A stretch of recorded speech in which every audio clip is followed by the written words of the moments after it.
The problem with half-truths is precisely in that word, that some of it is true.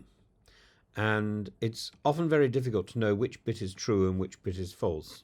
We're living in a time where American diplomacy under Trump resembles less a grand strategy and more a sort of a theatrical display, a magic show full of drama, misunderstandings, misplaced affections, improbable plot twists, a sort of reality TV show. So it's worth looking at a sort of recent episode that manages to combine absurdity, aggressive capitalism, disinformation, human rights abuse, all starring the present President of the United States, this man who was the former President of the United States, then was convicted in a court and is now the President of the United States again, sitting behind the resolute desk in a wig. And so there we are in the Oval Office, where Trump, flanked by Vice President J.D. Vance, recently hosted the Ukrainian President Zelensky. And ostensibly this was a summit on peace. In reality, it was a sales pitch. Trump was angling to secure a rare earths deal, which he says is more likely to be sealed in the next day or so, with Ukraine, a country at war, by leveraging ceasefire talks as a bargaining chip.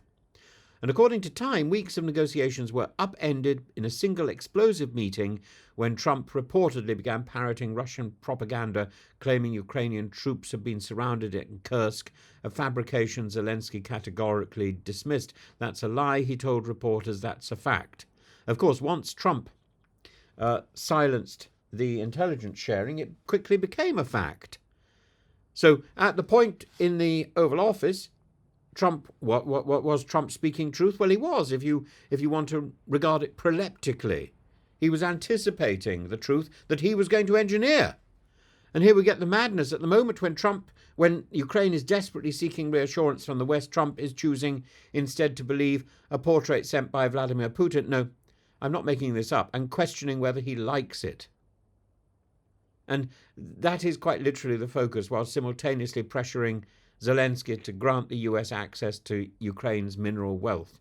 And this is a foreign policy reduced to a power grab punctuated by vanity and vendetta. And of course, how do you know that this foreign portrait that Putin has sent hasn't been laced with Novichok or with bugs? Now, contrast this extractive enthusiasm in Kyiv with Trump's treatment of Venezuelan migrants.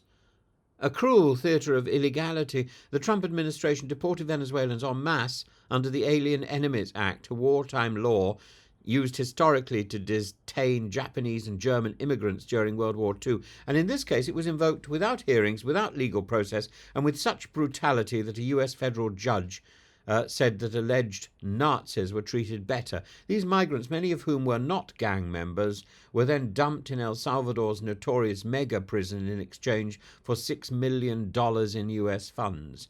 And the irony here is sickening. The US treats refugees as war criminals while trying to negotiate rare earth deals from an actual war zone, with a president who spends more time praising Putin's paintings than grasping Putin's throat.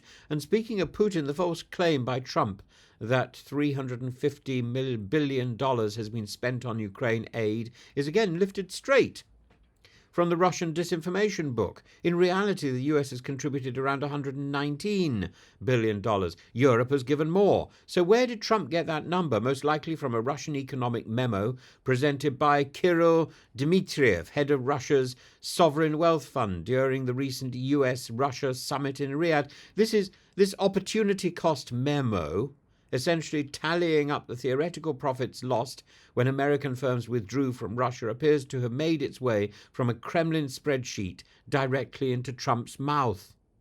And the same misinformation pipeline likely produced the other whopper. Trump claims Zelensky has a 4% approval rating. In truth, it's 67%, higher than Trump's own. The 4% figure comes from a joke Telegram poll comparing Zelensky to a mop, a poll posted by a Ukrainian MP now charged with treason as a Russian asset. We're seeing a former US president who's now got his feet under the Resolute desk again, who's not just uninformed, but actually actively misinformed, and worse, appears to trust Moscow more than Kyiv.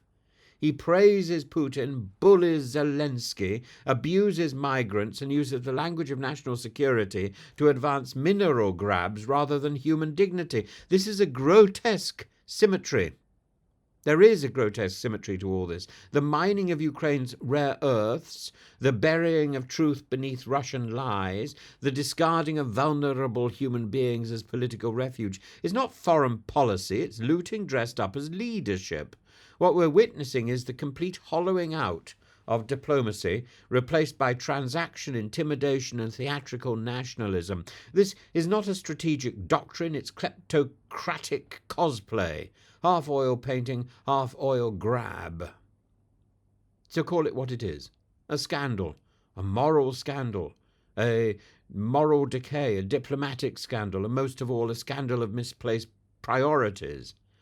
At a time when the free world must be united against authoritarian aggression, Trump appears more interested in contracts, corrections, and Kremlin compliments than in defending liberty.